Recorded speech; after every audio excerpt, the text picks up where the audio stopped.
The congregation of Victory Gospel Church in Lagos fell silent as Pastor Adebayo's voice boomed through the microphone. But it wasn't his sermon that stopped every heart, it was the woman who stood trembling at the altar, tears streaming down her face while her husband pointed an accusing finger. "Tell them," Chukwudi shouted, his voice cracking with manufactured anguish. "Tell them what you did before we married." Amara Okonkwo stood frozen in her cream lace dress, the same dress she'd worn proudly every Sunday for 3 years. Around her, 2,000 eyes burned with curiosity. Her hands shook. Her mouth opened, but no words came. Behind Chukwudi stood his mother, Mama Nkechi, her face twisted in righteous anger, and his sister Ifeoma, recording everything on her phone. This was the woman who had rebuilt her life. The devoted wife. The charity volunteer. The woman everyone called Sister Amara with respect. And now, in one moment, it was all crumbling. What would you do if your past was exposed in front of everyone? Hit like if you've ever been judged unfairly, and comment where you're watching from. 3 hours earlier, Amara had woken that Sunday morning with unusual joy. The sun streamed through the curtains of their 2-bedroom apartment in Surale, and she could hear Chukwudi singing in the shower. 5 years of marriage, and she still felt blessed. After everything she'd survived before meeting him, the poverty, the mistakes, the darkness she'd clawed her way out of, this life felt like a miracle. She prepared his favorite breakfast, yam porridge with plenty of stockfish, exactly how his mother made it. Chukwudi emerged in his tailored navy suit, handsome as the day she met him at her friend's wedding. He was an accountant at a multinational firm, educated, respected. When he proposed, she couldn't believe someone like him wanted someone like her. "You look beautiful, my wife," he said, kissing her forehead. She'd worn her best outfit, the cream lace with gold embroidery she'd saved 3 months to buy. Church was important to them. Or rather, it was important to his family, and Amara had learned that keeping peace with Mama Nkechi was essential to keeping peace at home. During the drive to church, Chukwudi seemed distracted. His phone buzzed repeatedly. When she asked if everything was okay, he smiled tightly. "Just work stress. Nothing for you to worry about." But there was something in his eyes she couldn't read. Victory Gospel Church was packed as always, a massive cathedral in Ikeja with marble floors and crystal chandeliers, where Lagos's aspiring middle class came to see and be seen. Amara's friend Zainab waved from the women's section. Pastor Adebayo began his sermon on living in truth and light. Then, during the testimony segment, Chukwudi stood. "Pastor, I have something to confess," he said, his voice heavy. Amara's stomach dropped. She reached for his hand, confused, but he pulled away. He walked to the altar, and the pastor, surprised but accommodating, handed him the microphone. "I've been living a lie," Chukwudi began, and 2,000 people leaned forward. "My wife, the woman you all know as Sister Amara, she's been hiding her past from all of you. From this church. From God." The sanctuary erupted in gasps. Amara felt her legs weaken. No. He wouldn't. He'd promised. "Before we married, she worked as a..." He paused for effect, his voice breaking. "She worked in a bar. Serving men. Doing things I can't even speak aloud in this holy place." The lie was worse than the truth. She'd been a waitress at a beer parlor, yes, working night shifts to support herself and send money to her sick mother in the village. Nothing more. But the way he said it, the way his mother nodded knowingly, the way people's faces twisted in disgust, they heard something else entirely. "She deceived me," Chukwudi continued, playing his role perfectly. "She made me believe she was pure. That she was godly. And I, in my naivety, believed her. That's not true." Amara finally found her voice, rushing forward. "Chukwudi, why are you doing this?" But Mama Nkechi stepped between them, her wrapper tied tightly around her waist like armor. "You have brought shame to my son. We welcomed you into our family, And this is how you repay us. Pastor, please, Amara turned to the religious leader, desperate. I never lied. I told my husband everything before we married. He knew. He said it didn't matter. He said he loved me anyway. Pastor Adibeo looked between them, uncomfortable with the domestic drama unfolding on his altar. Sister Amara, perhaps we should discuss this privately. No. Chukwudi shouted. She needs to confess publicly. She needs to repent before this congregation that she's been deceiving. Ifeoma's phone camera captured every moment. Amara could already imagine the video spreading through Lagos, on WhatsApp groups, Instagram stories, Twitter threads. Her name dragged through digital mud. I'm not confessing to sins I didn't commit, Amara said quietly, finding a strength she didn't know she had. I worked honest jobs to survive. I never lied to you, Chukwudi. You're the one lying now. Something flickered in his eyes. Was it guilt? Fear? But it vanished quickly, replaced by cold determination. Then show them, he hissed, pulling something from his pocket. Show them the photos. Amara's blood ran cold. What photos? He handed his phone to Pastor Adibeo. The pastor's face went pale as he looked at the screen. He quickly turned it off, but the damage was done. The congregation erupted in scandalized whispers. Those aren't, where did you get, Amara's word spun. From your old employer, Chukwudi said triumphantly. The bar owner. He was very helpful when I called him last week. Last week. This was planned. This entire humiliation was orchestrated. But why? What secret is Chukwudi really hiding? And why would he destroy his own wife so publicly? Comment below what you think is really going on. The ride home was silent except for Amara's quiet crying. Chukwudi drove with his jaw clenched, staring straight ahead. Mom Nkechi and Ifeoma had taken a separate car, muttering about family disgrace and what the neighbors would say. When they reached their apartment, Amara finally exploded.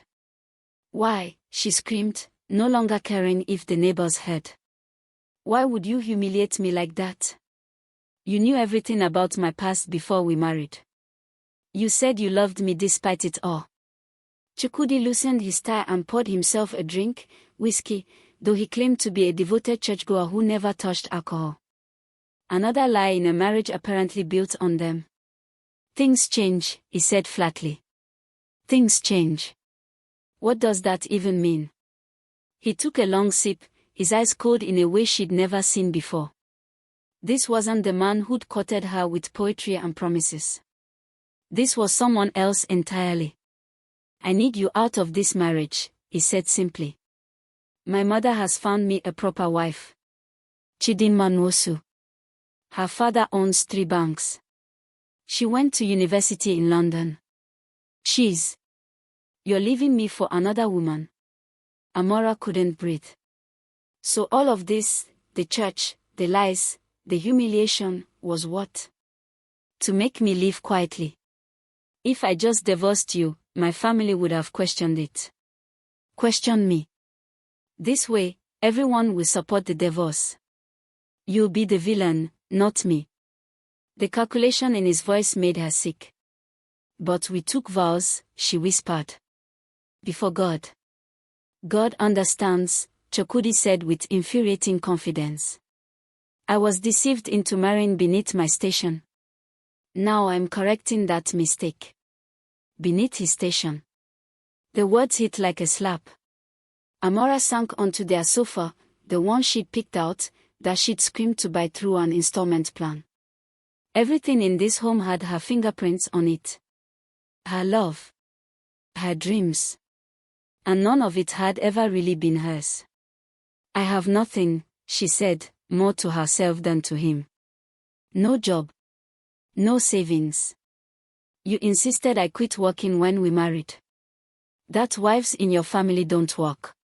That's not my problem anymore, Chukwudi said, draining his glass. I'm filing for divorce tomorrow. You have 1 week to move out. 1 week. Where am I supposed to go? Back to your village. To your friends. I don't care. He stood, straightening his shirt. I'm going to my mother's house. When I return tomorrow evening, I expect you to be reasonable about this. Sign the papers. Leave quietly. If you fight me, I have more photos I can release. More stories. I can make sure no one in Lagos ever respects you again. The threat hung in the air like smoke. After he left, Amara sat in the silence of their apartment, staring at the wedding photo on the wall. She looked so happy in that picture. So naive. She'd believed in fairy tales, that love could overcome poverty, that a good heart mattered more than a prestigious family name, that her past could stay buried as long as she was a good wife in the present. All lies. Her phone buzzed. Text messages poured in. Former church friends asking if the rumors were true. Judgmental messages from women she'd once called sisters. Aunt Ngozi, Chukwudi's aunt, sent a particularly cruel message: "We always knew you were too common for our family." Only one message offered kindness. "Zainab, where are you? I'm coming over." Within the hour, Zainab arrived with jollof rice and a fierce expression. She was Yoruba Muslim, happily married to her sweetheart from university, and the only friend who'd never judged Amara's past. "That man is a snake," Zainab declared, unpacking food in the kitchen. "And his mother is a cobra. I never trusted either of them." "Everyone saw," Amara said numbly. "The video is everywhere. My cousin sent it to me from ABA. It's on Instagram, Twitter, even TikTok." "Let me see these photos he claims to have," Zainab said, her legal mind already working. She was a junior lawyer at a corporate firm. Amara showed her what Chukwudi had shown the pastor. They were images from her old job at the bar, yes, but digitally altered. Her face poorly photoshopped onto bodies in compromising positions. Obvious fakes to anyone who looked closely. But in the heat of scandal, who looked closely? "These are fake," Zainab said immediately. "This is defamation. We can sue him." "With what money?" "I have nothing. He controlled all our finances." "Then we get smart," Zainab said, her eyes narrowing. "Men like Chukwudi don't humiliate their wives this elaborately unless they're hiding something bigger. Something they're afraid you might discover." "Like what?" "I don't know yet. But give me access to his laptop. His papers. Anything financial. If he's this desperate to get rid of you, there's a reason beyond some banker's daughter."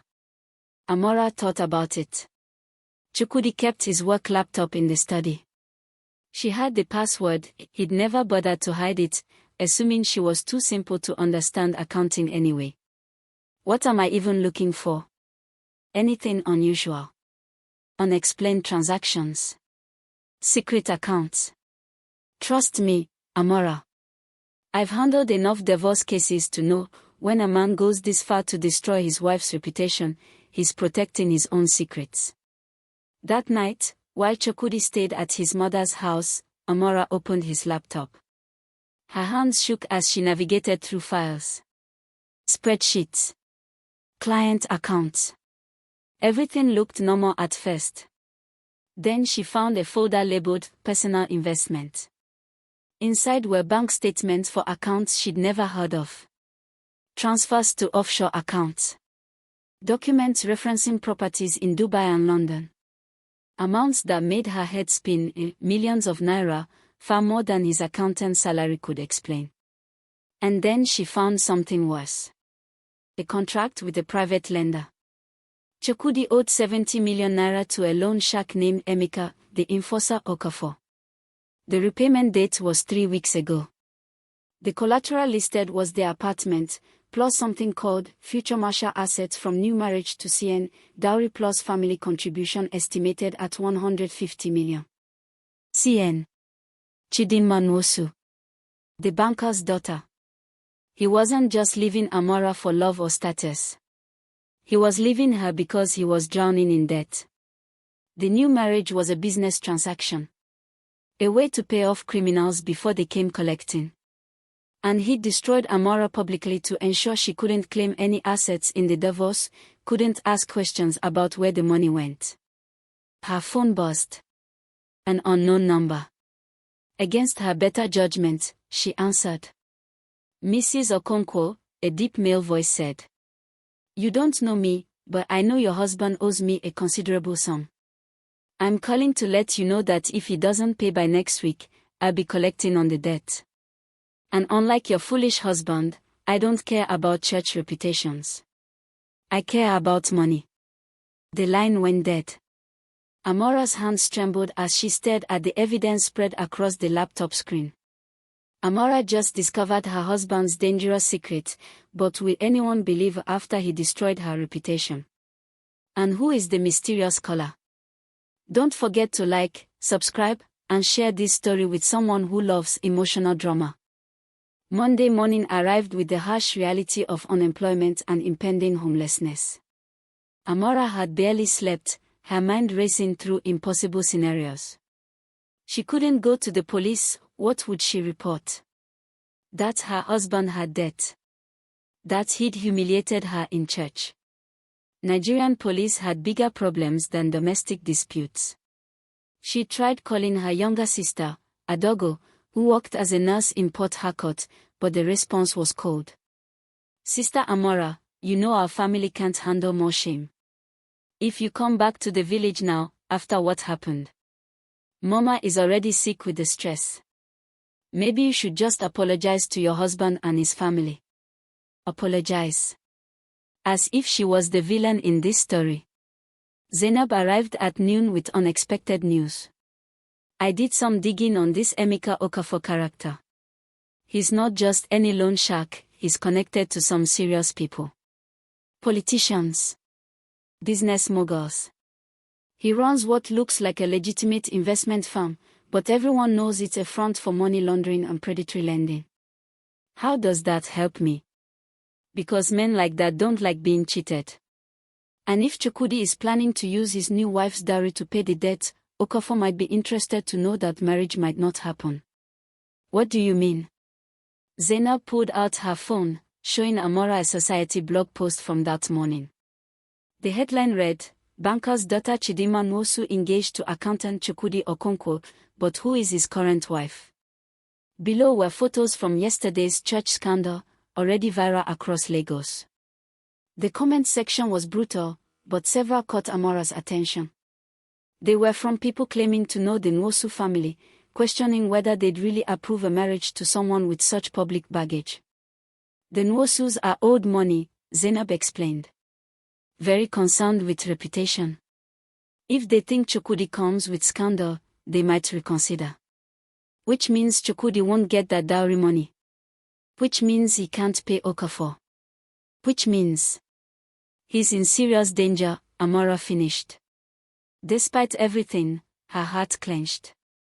She'd loved this man. Part of her still did, or at least loved who she thought he was. So here's what I'm thinking, Zainab continued. We contact Okafor. We tell him the truth about Chukwudi's plan. We offer to cooperate with him in exchange for leaving you alone. He gets his money from Chukwudi directly, and you get leverage for a fair divorce settlement. You want me to work with a loan shark? I want you to survive, Zainab said firmly. Amara, you have no money, no job, and your reputation is destroyed. In 1 week, you'll be homeless.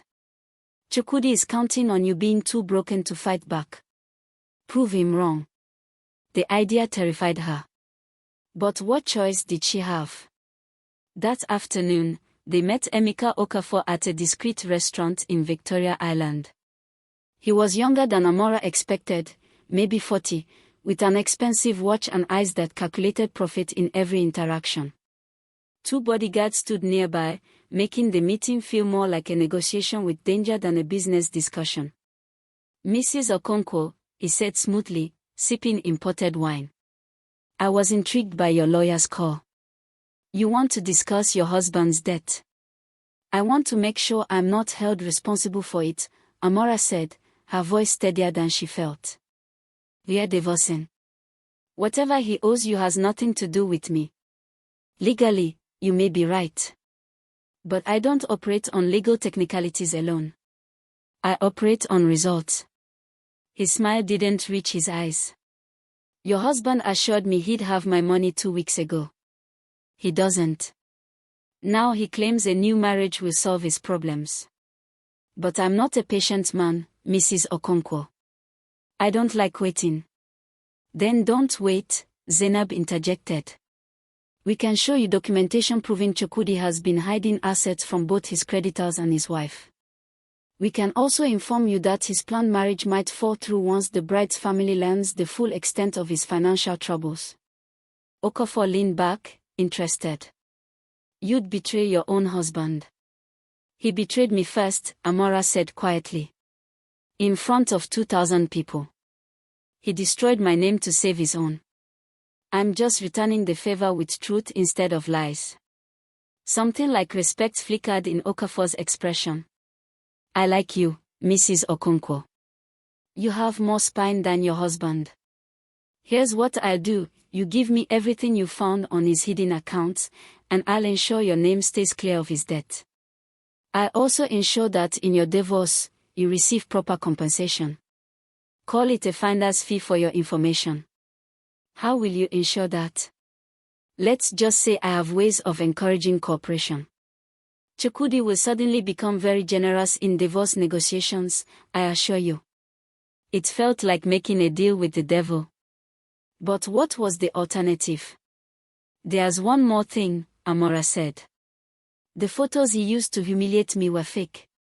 I want them gone. Erased from the internet.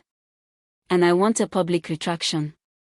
Okafor smiled, and this time it was almost genuine.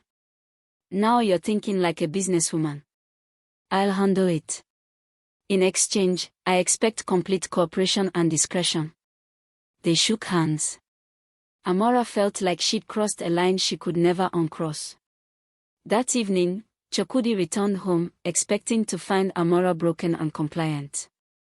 Instead, she was sitting calmly at the dining table with divorce papers already drawn up, but with very different terms than he'd planned. What is this? He demanded, reading the settlement amount. 50 million naira. Are you insane? I'm not giving you a kobo. You'll give me what I'm owed for 5 years of marriage. For rebuilding your home. For the reputation you destroyed. Or. She paused, meeting his eyes with newfound steel. I'll make sure certain people know about your offshore accounts. Your hidden properties. Your unpaid debts. Chukwudi's face went pale. You've been spying on me. I've been protecting myself. Sign the papers, Chukwudi. Give me what's fair. Or watch everything come crashing down around you. You have no idea what you're playing with, he hissed. These people I owe money to, they don't negotiate. They don't care about fair. You think you can threaten me and walk away? I think I already have allies you didn't count on, Amara said. And I think you're running out of time and options. Before he could respond, his phone rang. He answered, his expression shifting from anger to fear. Yes, sir. No, sir. I understand. Tomorrow morning. Yes, sir. He hung up, his hands shaking. When he looked at Amara, there was genuine terror in his eyes. What have you done? What you forced me to do, she replied. Survive. Amara just became a player in a dangerous game, but has she bitten off more than she can chew? Comment your thoughts on her alliance with Okafor below.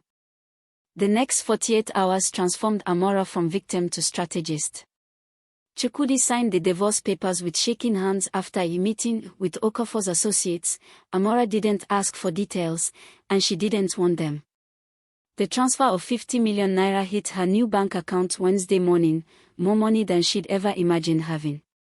But money couldn't erase the viral videos, the whispered judgment, or the way people crossed the street to avoid her. Lagos had decided who she was, and truth was no competition for scandal. Zainab helped her find a modest 2-bedroom apartment in Yoba, far from the gossiping church ladies of Soralia. It felt strange to live alone after 5 years of marriage, but also liberating. For the first time in years, Amara could breathe without calculating whether her actions would offend Mama Nkechi or embarrass Chukwudi's family. Yet freedom came with its own weight. She couldn't find work, every job interview ended the same way. Polite smiles turning to recognition, "Aren't you the woman from that church video?" Applications rejected. Opportunities vanishing like smoke.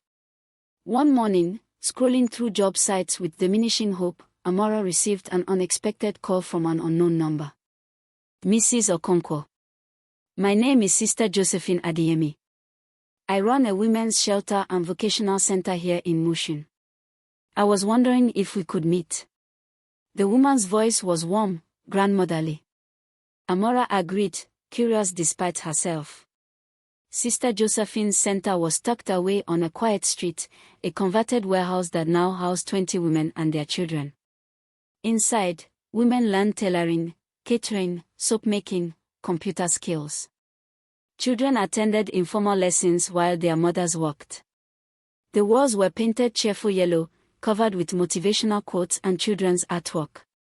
Sister Josephine herself was in her 60s, stout and fierce, with tribal marks on her cheeks and wisdom in her eyes.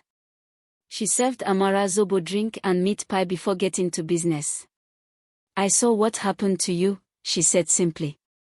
"The church video. The scandal. I also saw what others didn't, a young woman being destroyed by a cowardly man who couldn't face his own failings." Tears stung Amara's eyes. It was the first time anyone outside Zainab had acknowledged the truth so plainly. "I don't run this center on pity," Sister Josephine continued. "I run it on second chances. Most women here have stories similar to yours: abusive husbands, family rejection, community judgment. Society wants to bury women like us. I say we rise instead." "Why are you telling me this?" "Because I need help. I'm getting old, and this place needs someone with energy and heart to help manage it. Someone who understands what these women face. I can't pay much, housing, small stipend. But it's honest work. Meaningful work." Amara looked around the center, at the women bent over sewing machines, at the children playing in the corner, at the hope somehow surviving in this humble space. "I never finished university," she admitted. "I'm not qualified to." "Neither did I," Sister Josephine interrupted. "But I survived the war, raised 4 children alone after my husband died, and built this center from nothing. Qualifications come in many forms, my dear. The question is, do you want to keep hiding from your shame, or do you want to transform it into strength?" Amara accepted the position that day. The work was harder than she expected. The women's stories broke her heart: rape survivors, escaped domestic abuse, victims of trafficking, widows abandoned by their husbands' families. But their resilience inspired her. These women had every reason to give up, yet they woke each morning, braided their children's hair, learned new skills, and planned for better futures. Amara taught basic literacy classes, helped with the catering business, listened to heartbreaks over evening tea. She found purpose in their survival, meaning in their small victories. When Mercy sold her first handmade dress, when Fatima passed her school certificate exam at 40, when little Chinedu called Amara auntie and hugged her fiercely, these moments healed something in her soul that money never could. 2 months into her new life, Amara received a surprising visitor at the center. Chidima Nwosu arrived in a black SUV with tinted windows, dressed in designer clothes and expensive perfume. "I need to speak with you privately," she said, her voice stiff with discomfort. They sat in Sister Josephine's small office while the older woman tactfully excused herself. Chidima didn't waste time on pleasantries. "The wedding is off," she announced. "My father discovered the extent of Chukwudi's debt, his lies, his schemes. Winosus don't associate with frauds. I'm sorry, Amara said, meaning it. Are you? Chidinma's eyes were sharp. You exposed him. You worked with that loan shark. You ruined everything. He ruined himself, Amara replied calmly. I just stopped letting him ruin me too. Chidinma was silent for a long moment, studying Amara with something between anger and reluctant respect. I came here to hate you, she finally admitted. To blame you for embarrassing my family. But I've been asking questions. Talking to people who knew you both. I know about the fake photos now. About his mother's manipulation. About how he used you. She paused. I came to tell you I'm sorry. For judging you without knowing the truth. And to thank you. You saved me from making a terrible mistake. The apology surprised Amara. You don't owe me anything. Maybe not. But I owe you honesty. The real reason my family agreed to the marriage wasn't love, it was business. Chukwudi's firm was handling some of our accounts. My father thought the marriage would secure the relationship. We were both being used as pawns in men's games. Chidinma stood to leave, then turned back. What you're doing here, helping these women, it's honorable. If you ever need funding or resources, contact me. My family's foundation supports women's initiatives. It's the least I can do. She left behind a business card and something more valuable, validation that Amara's truth was finally reaching beyond the scandal. That evening, Amara received another unexpected call. This time from Pastor Adibeo of Victory Gospel Church. Sister Amara, I owe you an apology. A profound apology. New information has come to light about the circumstances of that Sunday. I allowed my church to become a theater for abuse, and I failed in my pastoral duty to protect you. I'm calling to formally invite you to address the congregation. To tell your side. To clear your name before God and the community. Amara's first instinct was to refuse. She never wanted to see that church again. But then she thought of the women at the center, women who needed to see that fighting back was possible, that shame could be challenged, that communities could be held accountable. I'll come, she said. But not to ask for forgiveness. To demand it. Amara is about to face her accusers again, but this time on her own terms. What will she say to the church that destroyed her? Comment below. Sunday morning arrived cold and grey, unusual for Lagos in November, as if the weather itself anticipated the coming confrontation. Amara stood before her mirror, choosing her outfit with deliberate care. Not the expensive lace she'd once worn to impress Mama Nechi. Not the subdued colors of shame. Instead, she wore a bold Ankara dress in vibrant blue and gold, her natural hair styled in elegant twists, her head held high. Zainab and Sister Josephine accompanied her to Victory Gospel Church. So did 5 women from the center, Mercy, Fatima, Blessing, Obiajili, and young Ngozi, each wearing their Sunday best as living testimony to survival. The cathedral was packed, just as it had been 3 months earlier. But this time, the whispers carried different energy, curiosity mixed with discomfort. Many had seen the follow-up stories online, the revelations about Chukwudi's fraud, Chidinma's cancelled wedding, the fake photos. Doubt had crept into the narrative, making some people squirm with the possibility they participated in destroying an innocent woman. Pastor Adibeo welcomed Amara to the altar with unusual solemnity. Chukwudi was notably absent. Rumors said he'd fled Lagos entirely, unable to face the mounting consequences of his actions. Mama Nkechi sat in her usual pew, her face carefully blank, neither defiant nor apologetic. Amara took the microphone with trembling hands. 2,000 eyes watched her again. But this time, she wasn't being ambushed. This time, she controlled her own story. 3 months ago, I stood on this altar humiliated, she began, her voice steady despite her racing heart. My husband accused me of deception. His family accused me of shame. Many of you believed them without question. Some of you shared that video, added your own judgments, contributed to the destruction of my name and livelihood. The sanctuary was silent. Uncomfortable silence. Good. I'm not here to ask for your apology, though many of you owe me one. I'm here to tell you what really happened. And to remind this congregation what it means to follow Christ. She told them everything, the truth about her past as a waitress, not a prostitute. The fake photos Chukwudi created. His hidden debt, his planned marriage of convenience, his calculated decision to destroy her reputation to hide his own failures. She told them about losing everything, about the friends who abandoned her, about the job interviews that ended the moment employers recognized her face. I survived, she continued, her voice growing stronger. Not because of this church, but despite it.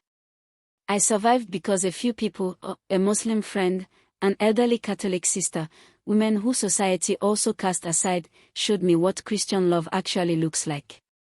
Not judgment dressed as righteousness, but compassion rooted in truth. She gestured to the women who'd come with her. These women know what it means to be abandoned by community, betrayed by family, judged by people who know nothing of their struggles. Yet they wake each day and choose hope. Choose forgiveness. Choose to rebuild. They are more Christ-like than many who sit in these pews every Sunday, reciting scriptures while destroying lives with gossip. Mom Nkechi stood abruptly, her face twisted with rage. You dare come here and lecture us? After bringing shame to our family name. Amara met her eyes without flinching. I brought no shame, Mom Nkechi. Your son did. And you enabled him. You stood beside him while he lied, while he manufactured evidence, while he used this church as a weapon against his wife. Where is your repentance? Where is your accountability? The older woman opened her mouth, then closed it, apparently having no response when directly confronted with truth. Pastor Adibeo stepped forward, his expression grave.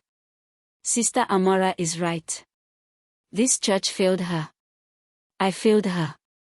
We allowed our sanctuary to become a place of judgment rather than grace, of scandal rather than sanctuary. For that, on behalf of Victory Gospel Church, I formally apologize. He turned to the congregation.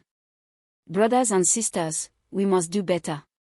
We must remember that before we cast stones, we must examine our own hearts. We must remember that our Savior ate with tax collectors and protected the adulteress from the mob. We must remember that quick judgment is not righteousness, it is pride. Some people nodded. Others looked away, ashamed.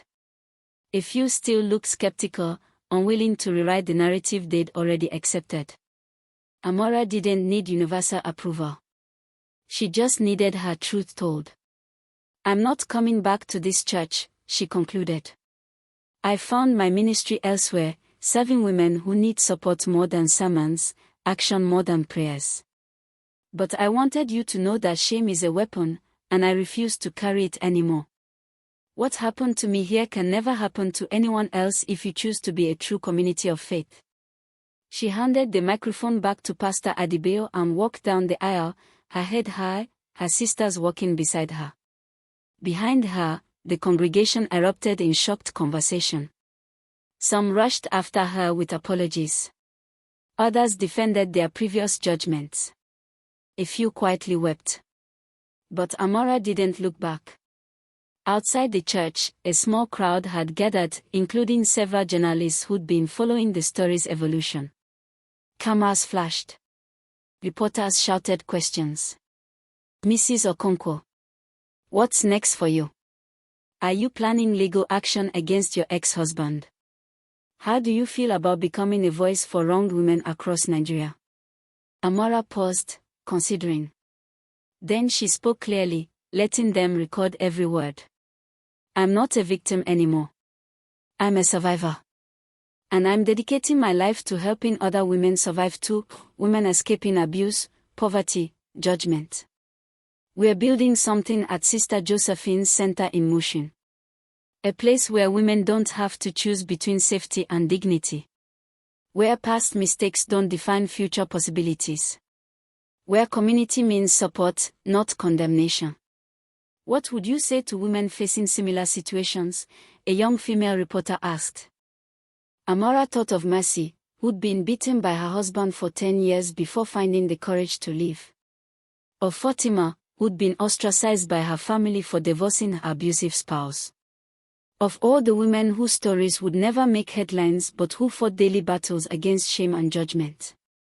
I'd say your past doesn't own you. Your mistakes don't define you. And anyone who uses your history as a weapon against you is telling you more about their character than yours. Find your people. Build your strength. And never let anyone convince you that survival requires silence. The interview went viral within hours, this time spreading a different narrative. #Amara Okonkwo began trending on Nigerian Twitter, with women sharing their own stories of judgment and redemption. The center's phone rang constantly with women asking for help, donors offering support, volunteers wanting to contribute. That evening, back at the center, Amara sat with Sister Josephine on the small veranda, watching the sun set over Lagos's chaotic skyline. "You did well today," the older woman said, patting Amara's hand. "You spoke truth to power. Not many have that courage." "I was terrified," Amara admitted. "Courage isn't the absence of fear, my dear. It's moving forward despite it. You've learned that lesson better than most." Sister Josephine paused, then added quietly, "I'm retiring next year. This center needs new leadership. Someone the women trust. Someone who understands their journey. I'd like that person to be you." Amara turned, shocked. "Me? Sister Jo, I'm still learning. I'm still healing myself. How can I? How can you not?" Sister Josephine interrupted gently. "You've walked through fire and emerged stronger. You've faced judgment and chosen grace. You've lost everything and discovered what truly matters. That's not weakness, Amara. That's wisdom. That's leadership." The offer hung between them like a promise, like possibility, like the future Amara hadn't dared imagine 3 months ago when her world collapsed in that church. Before she could respond, Mercy rushed out to the veranda, her phone in hand, her expression caught between shock and something else, vindication, perhaps. "Sister Amara. You need to see this. It's about Oga Chukwudi." The news article showed Chukwudi's photo beside a headline that made Amara's breath catch: "Accountant arrested for embezzlement, millions stolen from company accounts." The story detailed how Chukwudi had been systematically stealing from his firm for over 2 years, funneling money into offshore accounts, creating fake investment portfolios for non-existent clients. His desperation to marry Chidima hadn't just been about paying loan sharks, it had been about running before the audit caught him. But the audit had come anyway. The police had arrested him that morning at his mother's house in Lekki. "He's facing 10 years minimum," Mercy read aloud. "Maybe more if they find all the money he stole." Amara felt a complicated swirl of emotions: vindication that the truth had emerged, sorrow for the man she'd once loved, relief that his schemes were finally exposed, and strangely, pity. Chukwudi had destroyed both their lives chasing money and status, and now he had neither. "Does this change anything for you?" Sister Josephine asked gently. Amara considered. 3 months ago, this news would have consumed her. She would have felt responsible somehow, guilty for his downfall even though she'd been his victim. She would have wondered if she should have done something differently, loved him better, prevented his corruption. But now. "No," she said finally. "His choices were his own. His consequences are his own. I have my own life to build." "That's my girl," Sister Josephine said with satisfaction. That night, Amara couldn't sleep. She walked through the center's quiet halls, past the dormitory where 20 women and their children slept safely. She stopped at the vocational room where sewing machines waited for tomorrow's lesson, where half-finished products represented dreams taking shape, where futures were literally being stitched together thread by thread. She thought about the journey from that humiliating Sunday to this moment. The descent into desperation. The dangerous alliance with Okafor. The slow climb back toward dignity. The unexpected allies who'd appeared when she needed them most. The strength she'd discovered in helping others heal their own wounds. Her phone buzzed with a message from an unknown number. She almost didn't open it, wary of more journalists or gossip seekers. But curiosity won. The message was simple: "Thank you for your courage. Watching you stand up gave me strength to leave my abusive marriage. I'm safe now. God bless you." Then another: "Sister Amara, I'm the one who shared that church video. I'm so ashamed. Please forgive me. Your testimony today changed my heart." And another: "My daughter saw your interview. She's been hiding abuse from our family. She finally told us tonight. We're getting her help. Thank you for teaching us to listen." The messages kept coming, dozens, then hundreds. Women thanking her. Apologizing. Asking for advice. Sharing their own stories. Each message a life touched, a perspective shifted, a chain broken. Amara realized something profound: her humiliation had been transformed into ministry. Her pain had become purpose. The weapon Chukwudi meant to destroy her with had somehow become a tool for liberation, not just hers, but for countless women who'd seen themselves in her story. She wasn't just surviving anymore. She was thriving. Amara has turned her tragedy into triumph, but one final confrontation awaits. What will she do when she comes face to face with the one person who hasn't apologized? 6 months later, Lagos blazed with December harmattan haze, the dry season bringing cool mornings and dusty afternoons. The center had expanded. Sister Josephine's announcement of Amara as her successor had brought unexpected attention and funding. Chidinma Nwosu's family foundation donated enough money to renovate the building, add a medical clinic, and start a legal aid program. Corporate sponsors provided equipment for an expanded vocational training program. The waiting list for admission now stretched to over 100 women. Amara barely recognized herself in the mirror anymore. The broken woman from that church altar had been replaced by someone stronger, wiser, more purposeful. She'd cut her hair short, started therapy with a counselor who specialized in trauma recovery, and built a life that was entirely her own, not defined by a husband's status or a family's approval or a community's judgment. She was genuinely happy.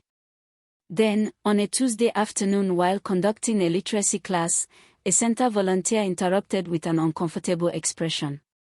"Sister Amara, there's someone at the gate asking to see you." It's Mama Nkechi."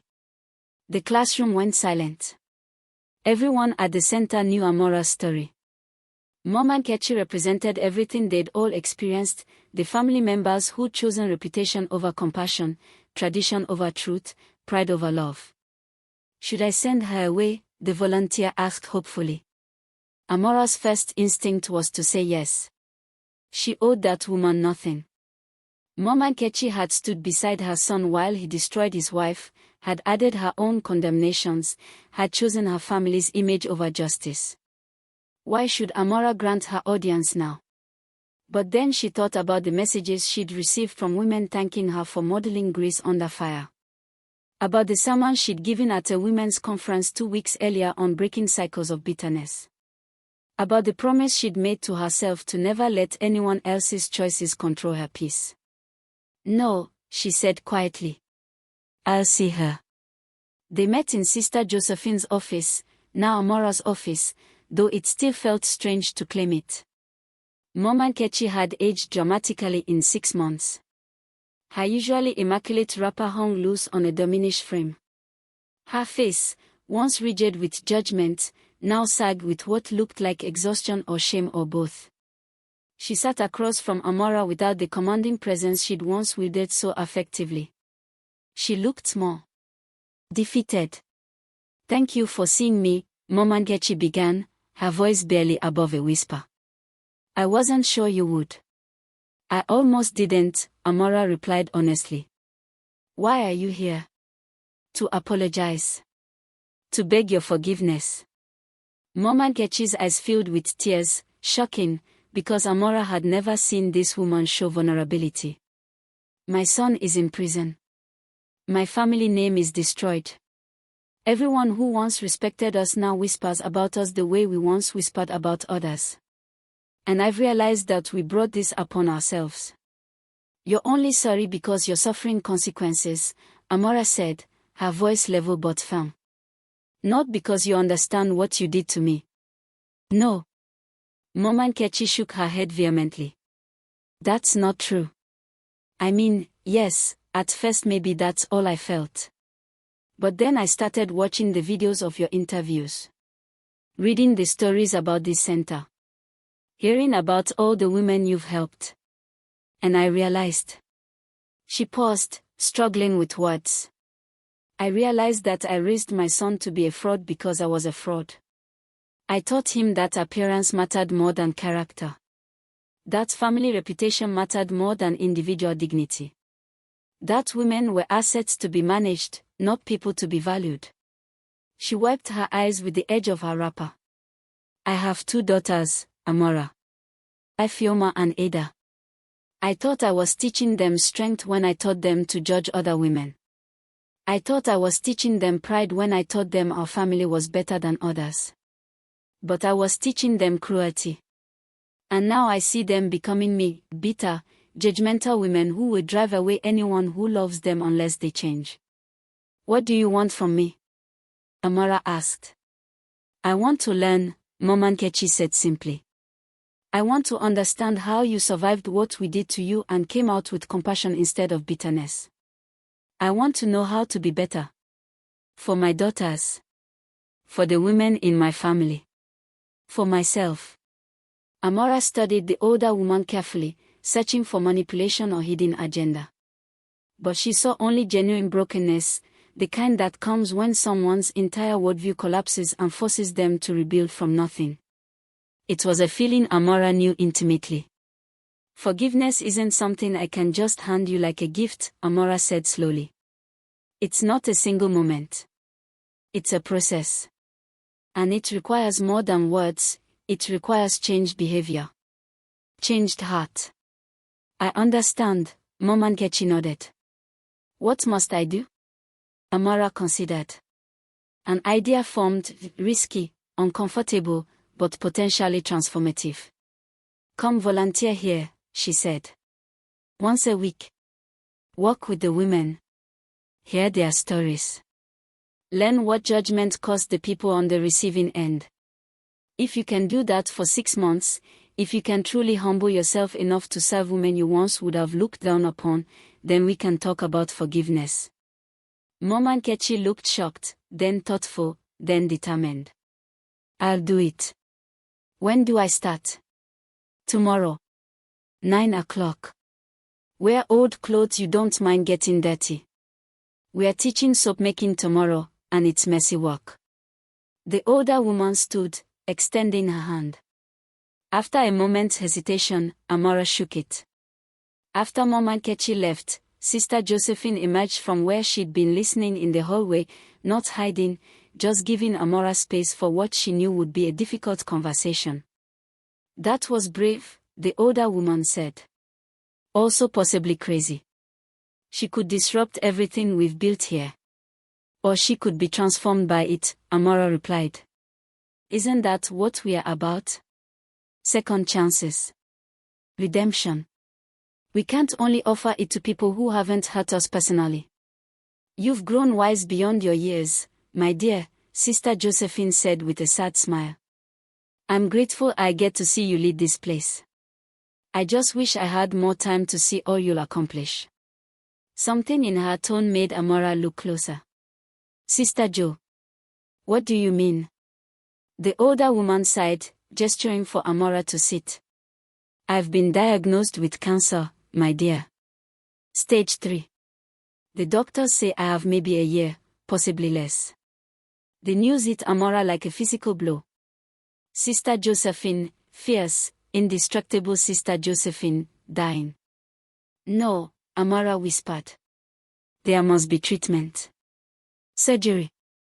Something. I'm 72 years old, child. I've lived a full life.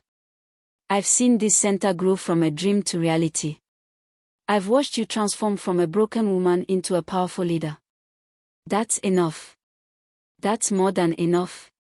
Sister Josephine took Amara's hands. Promise me you'll continue this work. Promise me you'll never let anyone steal your voice again. Promise me you'll keep choosing compassion over bitterness, even when bitterness would be easier. I promise, Amara said through tears. But I'm not ready to do this without you. You've been ready for months, dear girl. You just needed to believe it yourself. The next morning, Mama Nkechi arrived at 9 o'clock sharp, wearing an old wrapper and head tie, looking out of place and uncomfortable but determined. The center women eyed her with suspicion. They knew who she was, what she represented. Amara assigned her to work alongside Blessing, a survivor of domestic violence whose husband's family had tried to take her children after she left him. If anyone could challenge Mama Nkechi's assumptions, it was Blessing. The day was awkward, tense.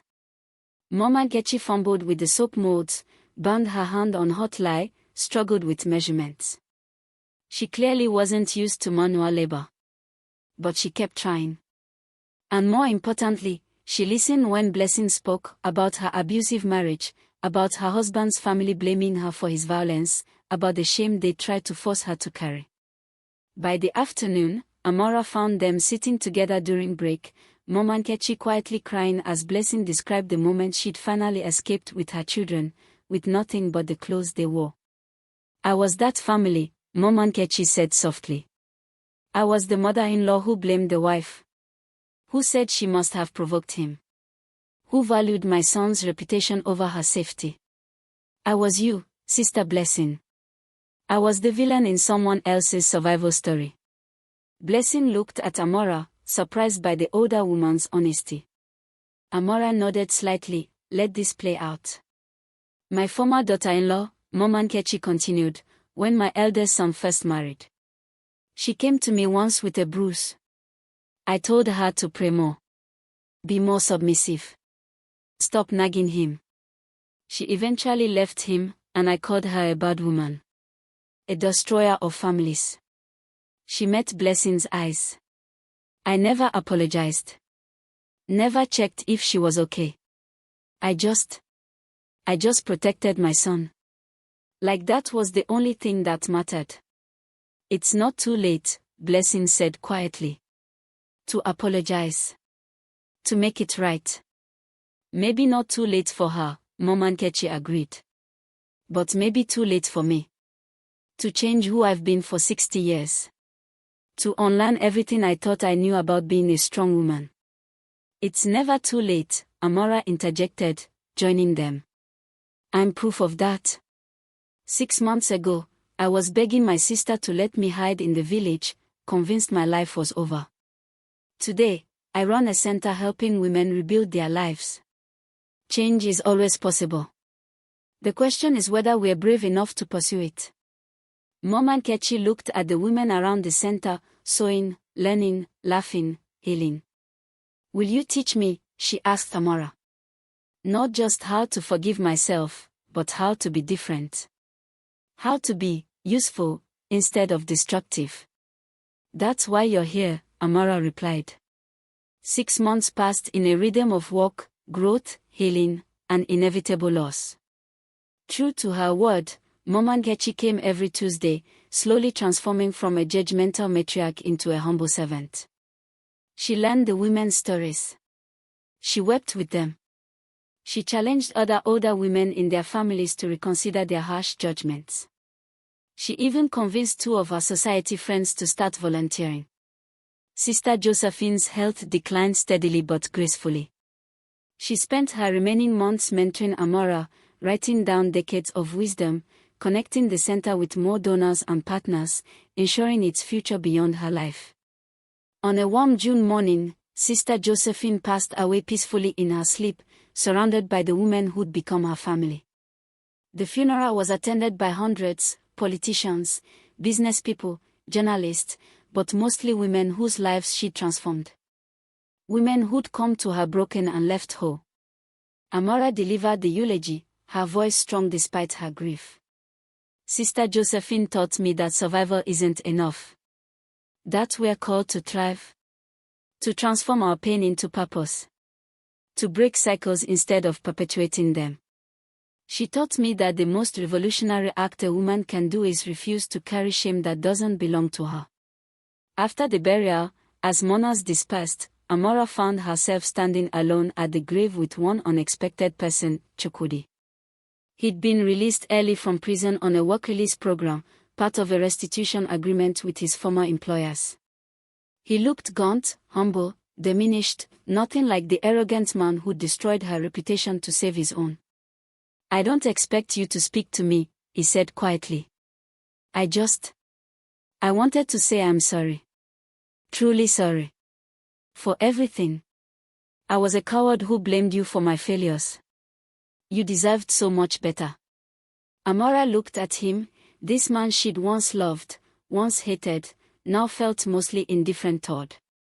His chapter in her life had closed so completely that his presence barely registered as threat or trigger. "I forgive you," she said simply. Not for him, but for herself. Because holding onto that anger no longer served her. Because she'd learned that forgiveness wasn't about excusing the harm but about releasing its power over her future. Chukwudi looked stunned, then grateful, then he left. No dramatic confrontation. No big revelation. Just two people who'd once shared a life, now walking completely separate paths.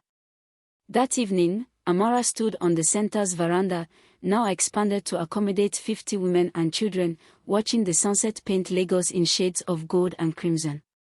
Tomorrow, she'd wake early for the radio interview about the center's first anniversary under her leadership. Next week, she'd speak at a women's conference in Abuja. Next month, they were opening a second location in Ibadan. Her phone buzzed. A message from Mama Nkechi: "Thank you for giving an old woman a chance to become someone better. I'm grateful every day." Another from Zainab: "Proud of you, sister. Who would have thought that church scandal would lead to all this?" Another from Chidima: "Foundation board approved funding for your legal clinic. You're changing lives, Amara. Never forget that." And dozens more, from women at the center, from supporters, from strangers whose lives had been touched by her story of resilience and redemption. Amara smiled, remembering that broken woman on the church altar 6 months ago, certain her life was over. If she could speak to her past self, she'd say, "Hold on. It gets better. Not easier, but better. More meaningful. More authentic. More yours." She'd say, "The shame they tried to bury you with will become the soil where your purpose grows." She'd say, "You will survive this. And more than survive, you will thrive." The faithful wife betrayed by her husband's lies had become something else entirely, the resilient woman who transformed her pain into power. And her story was just beginning. The end. Thank you for watching Amara's journey from betrayal to redemption. Her story proves that our past doesn't define us, our mistakes don't own us, and shame has no power over those who refuse to carry it. If this story touched your heart, please like, subscribe, and share it with someone who needs to hear it. Comment below, what was your favorite moment in Amara's journey? And remember, you're stronger than you know, braver than you believe, and worthy of a second chance. See you in the next story on K-Smart's Mythic Tales.